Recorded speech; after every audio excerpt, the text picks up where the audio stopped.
Très prochaine du cadre d'investissement du projet minier de Simandou, c'est ce qui ressort de l'audience que le chef de l'État a accordée au président de la SFI. Célébration en Guinée de la journée nationale du sel solaire à Koya. Les ONG et projets impliqués dans la production ont été largement sensibilisés sur les bienfaits de cette substance. Et puis sport, le championnat de Ligue 1 se poursuit dans les différents stades du pays. Le FC Milo de Cancan sera face au Afia FC au stade du 28 septembre de Conakry. Mesdames et messieurs, bonsoir et bienvenue dans ce journal. Le chef de l'État a reçu de nouveau le vice-président de la Société financière internationale. Les discussions ont mené à la signature fin mars prochain du cadre d'investissement du projet minier de Simandou et de l'appui financier de la SFI au secteur privé guinéen dans la réalisation de divers projets dans des secteurs clés de l'économie. Mohamed Lamine Souma, Doudou Traoré nous signe ce reportage. S'acheminerait-on vers la matérialisation du grand projet minier Simandou? Tout porte à croire. Autant, les allers et retours des partenaires stratégiques du gouvernement dans ce projet se sont multipliés au palais de la présidence de la République ces 3 derniers jours. Le président de la République, Alpha Condé, les reçoit, les écoute et partage. Reçu à nouveau ce vendredi 28 février 2014, le vice-président de la SFI s'est voulu rassurant quant à la signature fin mars prochain du cadre d'investissement du projet minier Simandou. Mieux, Jean-Philippe Prosper dit que son institution va apporter des financements dans d'autres secteurs de l'économie guinéenne. Dans plusieurs domaines, on parle du domaine touristique, domaine hôtelier, on parle également du domaine industriel. C'est un investisseur qui investit dans différents domaines, on parle même d'agro-industrie. Donc il y a un certain nombre de projets sur la table que nous allons analyser et nous verrons bien comment ça se passe. De très bonnes nouvelles au moment où notre pays entre de plein pied dans le cercle très restreint des pays dignes de confiance des bailleurs de fonds. Le président de l'Assemblée nationale et le ministre des Mines et de la Géologie, accompagnés des partenaires du projet Simandou, se sont rendus sur les sites du dit projet et au débarcadère maritime à Forécaria. Objectif, constater l'état d'avancement des travaux. Alpha Cabinet Koulibaly. Les 3 partenaires du projet Simandou, à savoir Rio Tinto, Chinalco et la Société financière internationale SFI, accompagnés par le ministre d'État des Mines et de la Géologie, ont constaté l'évolution des travaux de construction du débarcadère maritime temporaire à Séguéling dans la préfecture de Forécaria. L'objet de cette visite est de finaliser le cadre d'investissement qui définit le projet et le financement des infrastructures. Le débarcadère maritime temporaire permet de transporter tous les équipements pour la construction du port. Pour montrer encore une fois l'unité qu'on a pour qu'on puisse faire progresser ce projet. Donc on travaille ensemble, on a visité toutes les parties prenantes et la majorité de nos sites pour pouvoir discuter, voir exactement où le projet se situe. Tout d'abord, c'est la volonté ferme de la société Chinalco qui avait entamé cette visite sur le terrain de la Guinée. Et puis, c'est aussi à cause de la coopération entre Chinalco et Rio Tinto, AFC et l'État guinéen. Ce sont les partenaires du projet Simandou. Il s'agira donc de produire 100 millions de tonnes de minerai de fer par an et la construction d'un chemin de fer long de 650 km et d'un port. Le constat, c'est que les travaux ne sont pas arrêtés. Et les 4 partenaires, à savoir la SFI, Rio Tinto, Chinalco et la Guinée, ont décidé d'aller sur le terrain justement pour s'assurer que les choses ne sont pas arrêtées et que tout le monde est déterminé à faire en sorte que ce projet puisse aboutir rapidement. Et comme le président de la République hier, en recevant la délégation, a insisté sur cette nécessité de faire tout pour que non seulement que les travaux ne s'arrêtent pas, mais que le projet lui-même puisse aboutir selon un calendrier réaliste et raisonnable. Auparavant, le ministre d'État des Mines et de la Géologie a conféré avec les représentants des communautés environnantes. Au nom du chef de l'État, le professeur Alpha Condé, il a invité les uns et les autres à soutenir ce projet pour le développement de la Guinée.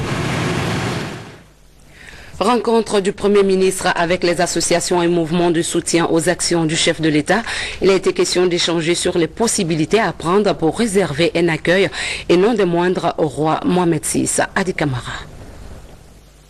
Cette rencontre initiée par le chef du gouvernement s'inscrit dans le cadre des préparatifs de l'arrivée du roi Mohamed VI en Guinée. Une occasion pour Mohamed Seydou Fofana d'insister sur le rôle que chaque acteur doit jouer dans l'assainissement et la mobilisation des populations. Durant tout ce temps, nous avons travaillé avec les maires des différentes communes de Conakry, s'agissant de l'assainissement,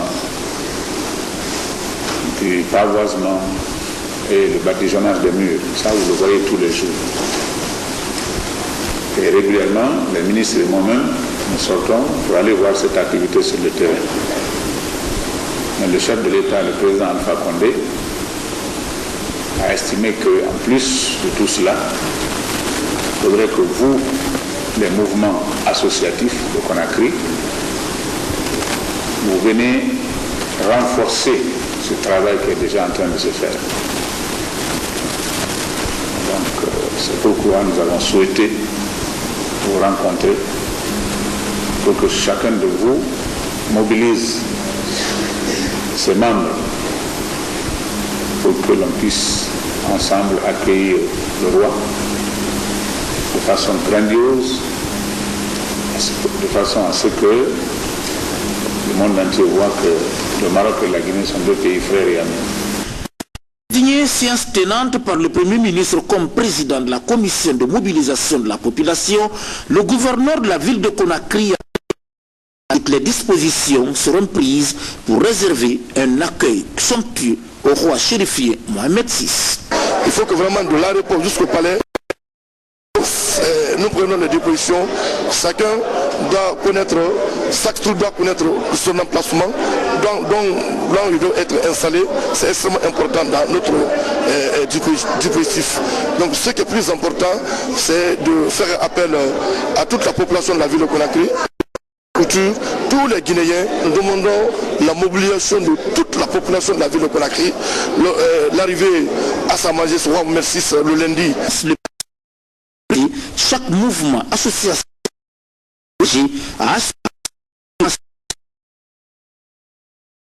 nationale de musique.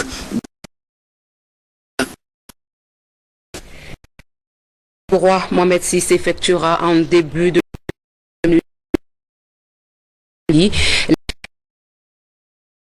Excellence, Monsieur l'ambassadeur du Maroc en Guinée. Suivez.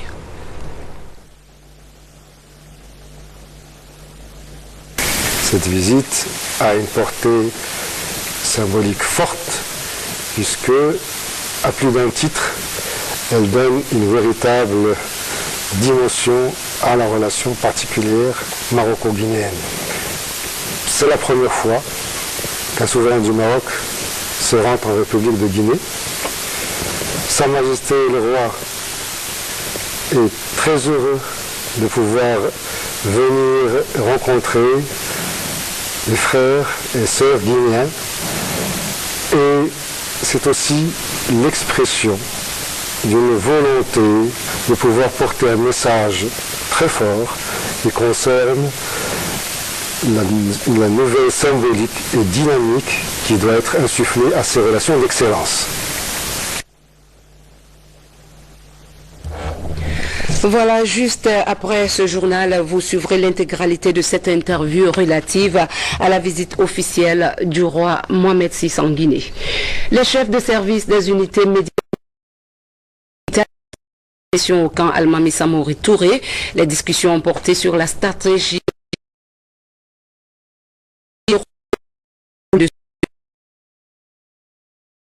ce concours du gouvernement guinéen et du Maroc à l'occasion de la visite très attendue du roi. Lieutenant Zézé Camara nous fait le point.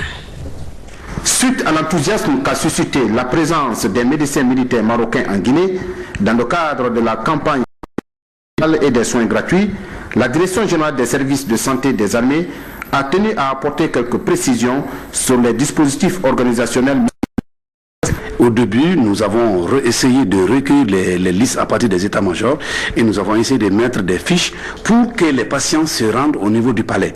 Mais fort qu'il y a des problèmes. À noter que a été prise au cours d'une réunion de concertation qui a regroupé l'ensemble des responsables des unités militaires de corriger quelques lacunes constatées pendant les premières journées en matière d'organisation. Nous avons un quota général de 30 places. Nous avons accordé chaque jour sur la liste des candidats à l'évacuation pour le Maroc 5 places. Les 25 places, nous allons les octroyer à chaque unité par jour. Il y aura 3 ou 4 passages par unité. Le directeur général adjoint des services de santé des armées, corps habillé, de faire preuve d'esprit de civisme et de bon avec les civils.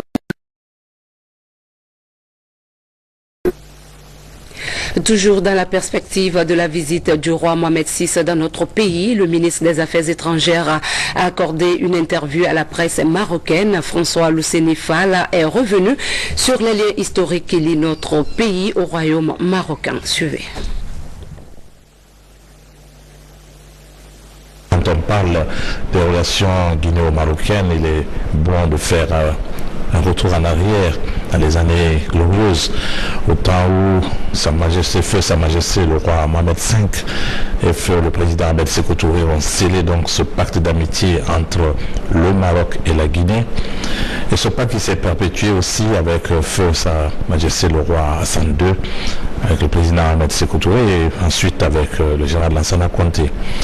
Et cette relation donc s'est été fondée dans le creuset d'une amitié solide autour de valeurs communes. Je rappellerai le rôle particulièrement positif que le groupe de Casablanca a joué pour la libération et l'unité du continent. Et je rappellerai que les grands leaders qui étaient à l'époque autour de feu Sa Majesté le roi Mohamed V, il y avait Kwame Nkrumah, Sékou Touré, Gamal Abdel Nasser et Modibo Keïta. Et à l'époque aussi avec le Front de Libération qui était en lutte en Algérie. C'est ce noyau dur qui a donné naissance en réalité à l'OUA. Et il faut le rappeler, donc c'est deux peuples qui se connaissent très bien, qui s'estiment et qui ont joué leur partition pour la libération et l'unité de ce continent. Bientôt le 3e recensement général de la population et de l'habitation. Le ministre du Plan fait une déclaration aux populations vivant en Guinée tout en leur indiquant l'importance de cette opération pour le gouvernement et ses partenaires au développement. On écoute le ministre du Plan au micro de notre reporter Sékou Fernand Koroma. Organiser ce 3e recensement, après ceux de 1983 et 1996, se justifie par le besoin du gouvernement de disposer de données démographiques et socio-économiques actualisées pour la planification du développement et le suivi de la stratégie de réduction de la pauvreté. Le 3e recensement de la population et de l'habitation est l'une des actions majeures de la mise en œuvre de la stratégie de développement de la statistique adoptée par le gouvernement en 2008. Avec des indicateurs pertinents, fiables et actualisés sur la population, le gouvernement utilisera de façon optimale les ressources humaines disponibles. Pendant 21 jours, les agents recenseurs sillonneront tout le pays. Ils se présenteront dans tous les ménages pour poser des questions sur les membres des ménages et remplir le questionnaire élaboré à cet effet. L'adhésion de tous et de chacun à ce recensement est la clé de sa réussite. 1960-2014, la monnaie nationale a 54 ans. À l'occasion de cet anniversaire, le gouverneur de la Banque centrale a fait une déclaration. Dans ce journal, nous vous proposons un extrait au micro de Boubacar Ba. C'est un instant mémorable qui nous offre l'occasion de passer en revue nos acquis en matière de politique monétaire et de change, de présenter les défis auxquels nous faisons face et d'indiquer les perspectives que nous ambitionnons. En 3 ans de réforme, les résultats encourageants ont été enregistrés. En effet, de 21% en décembre 2010, l'inflation est ramenée à 10,5% en décembre 2013, malgré les soubresauts d'ordre sociopolitique que notre pays a connu pendant cette période.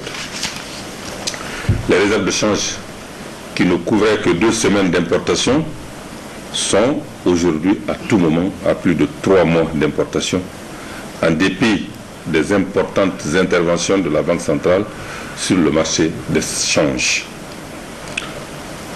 Le taux de change s'est stabilisé autour de 7 000 francs pour $1 et le différentiel de change entre les marchés officiels et parallèles de devises se situe à moins de 2% pour les 2 principales monnaies de transaction que sont le dollar et l'euro.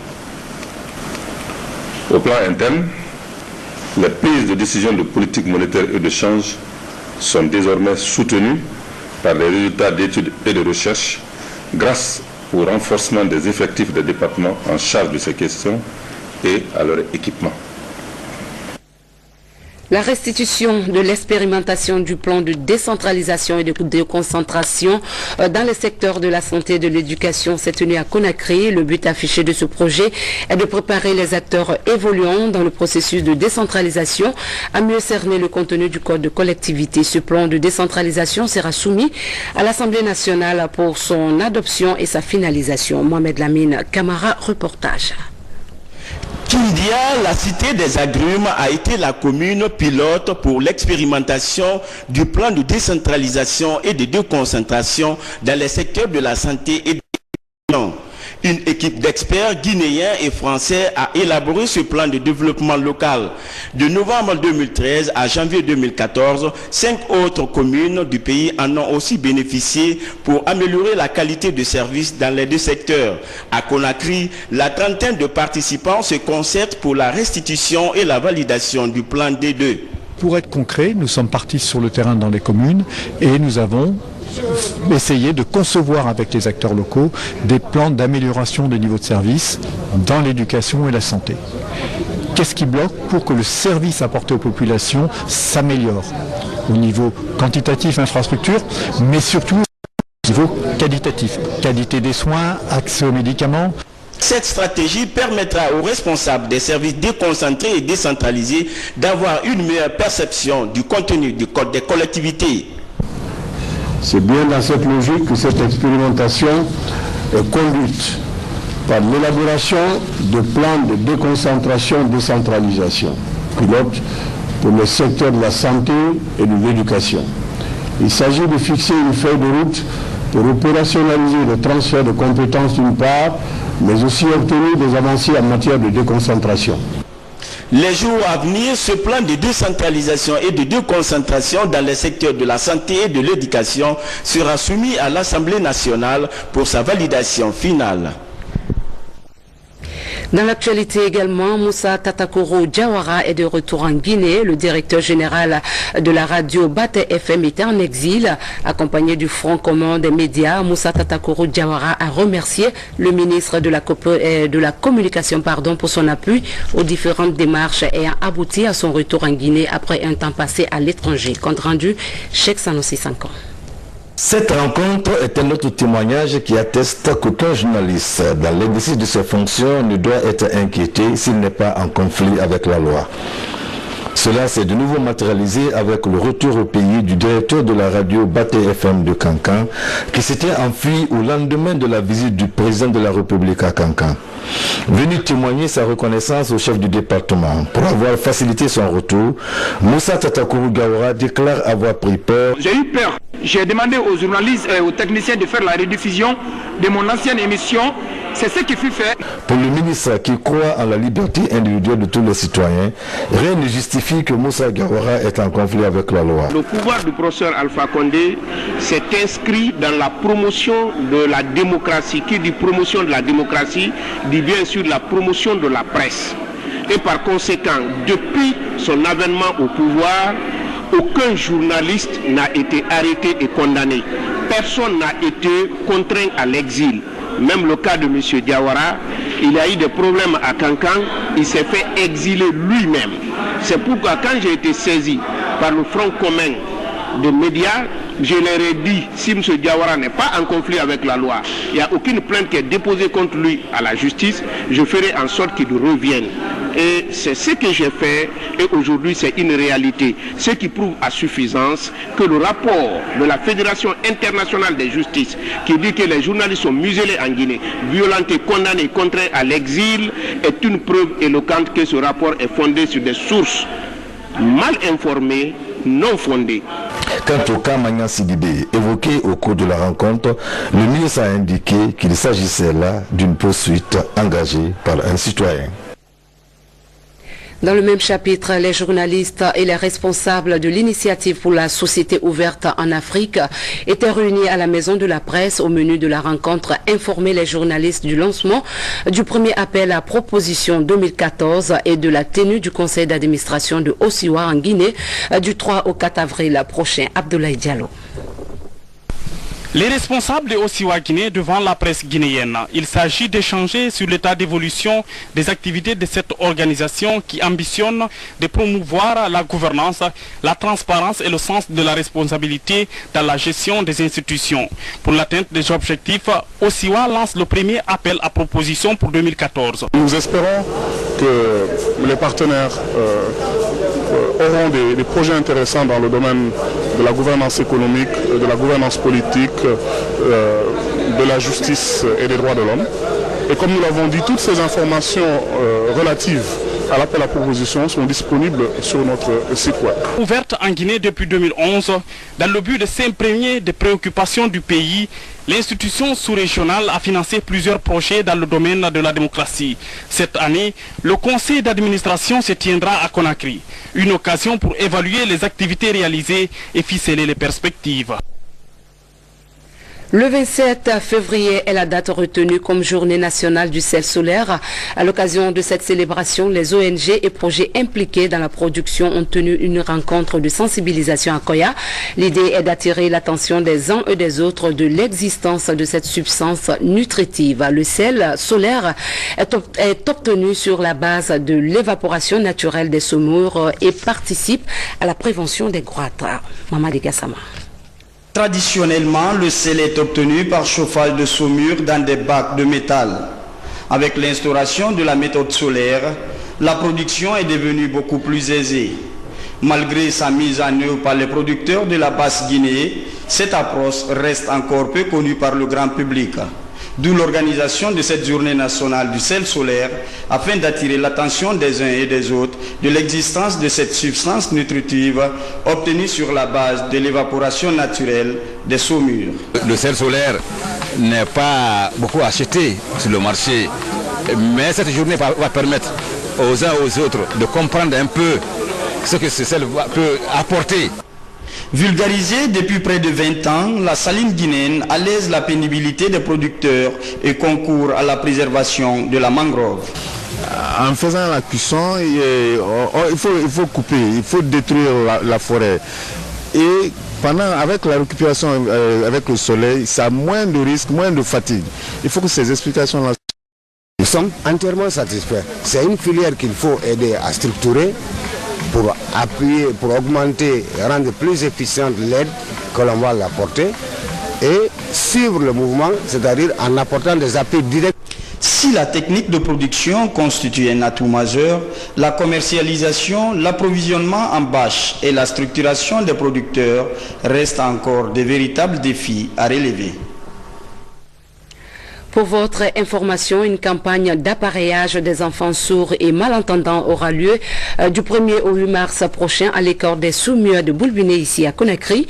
250 enfants sont visés par cette opération humanitaire. Elle vise à les doter d'appareils leur permettant d'entendre et de communiquer correctement. C'est une idée du Rotaract Club de Paris en collaboration avec l'ONG Audition Solidarité de Fira. Initié par le Rotaract Club de Paris en collaboration avec l'ONG Audition Solidarité de France, vise à doter les enfants sourds et malentendants devant leur permettre de s'exprimer correctement et d'entendre leurs interlocuteurs en toute situation de communication.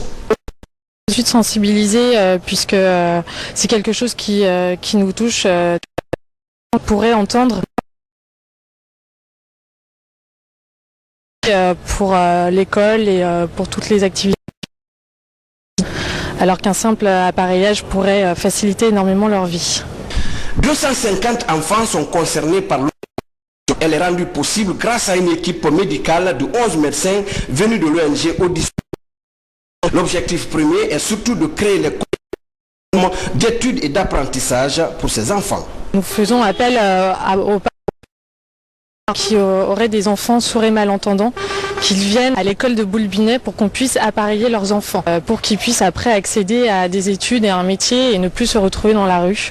On voudrait vraiment que l'école soit autonome et qu'elle puisse gérer elle-même par la suite, une fois qu'on aura formé tout le monde. Cette opération humanitaire s'étend sur 3 années consécutives. En attendant le lancement officiel par la première dame de la République dans les jours à venir, le coup d'envoi sera donné ce samedi 1er mars, ici, à l'école de Boulbinet. Sport, le championnat en Ligue 1 de football se poursuit dans les différents stades du pays. Ce samedi, le FC Milo de Cancan jouera avec son homologue de Afia FC au stade du 28 septembre. Comment le Milo FC prépare ce match? La réponse avec l'entraîneur de ce club au micro de nos reporters. Nous sommes venus à Conakry pour jouer le match contre Afia et essayer de mettre tous les bouchées doubles pour remporter la victoire de demain. Avec l'appui de notre grand président et surtout l'appui de notre grand directeur technique, on compte aborder le match de demain dans les meilleures conditions. Les choses que le Milo s'est bien battu lors du championnat Ligue 3 et nous avons eu la chance de monter en Ligue 2. Et cette année, nous sommes en train de nous battre bien les choses premier du championnat Ligue 2. Page noire de cette édition, Madame Sultan Adja Mariama Traoré a regagné sa dernière demeure cet après-midi à l'âge de 84 ans. Institutrice chevronnée et rigoureuse, elle a porté une marque particulière à l'école guinéenne. Pendant 45 ans, elle fut enseignante à Boulbinet, inspectrice de l'éducation de Conakry et fondatrice du foyer de la jeune fille. Un ultime hommage lui a été rendu à Amadou Touré. Grande figure de la guinéenne est décédée. 94 ans. Admise à l'école normale de Rufisque au Sénégal, elle en sort institutrice et débute quelques années après une carrière de 45 ans à l'école de Boulbinet avant d'être inspectrice régionale de l'éducation de Conakry 1. Elle s'en va après avoir servi l'humanité pendant que la nation lui accorde ses ultimes hommages. Nous attendons de toi.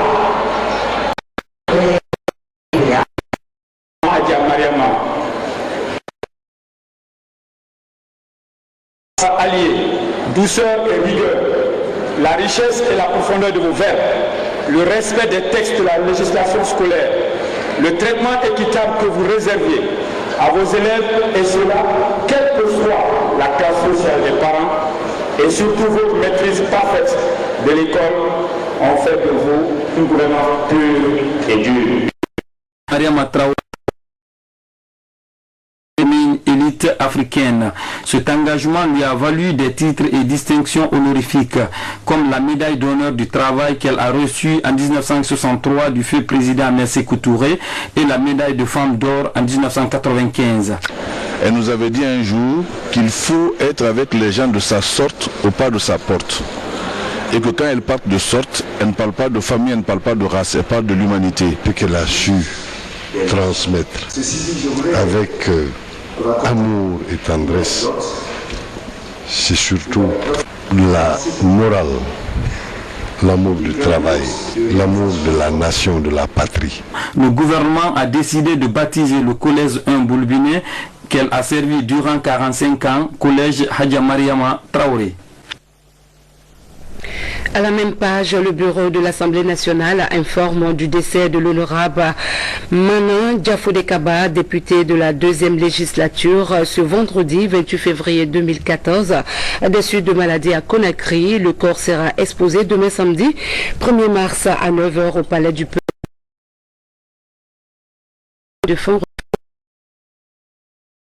Cette édition, merci à vous de l'avoir suivi et restez avec nous pour la suite de nos programmes. Bonsoir à tous.